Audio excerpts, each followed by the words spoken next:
Friends అందరైతే అన్నం తినరా, మేము తింటున్నాం. మాదైతే ఈరోజు పప్పు, పెసరపప్పు, గంగవాయిల కూర. ఎట్లుంది మందులో కూర? మంచిగా ఉంది, బాగుంది.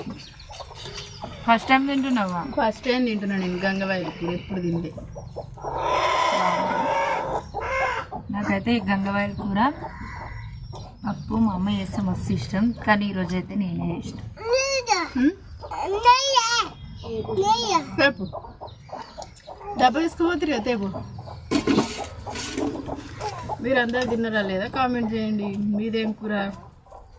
అదైతే గంగవాయిలు పెసరపప్పులా గంగవాయిల కూర వేస్తారా లేదా కామెంట్ చేయండి. మేమైతే వేసినాం. మరి అందరూ అనుకుంటారు.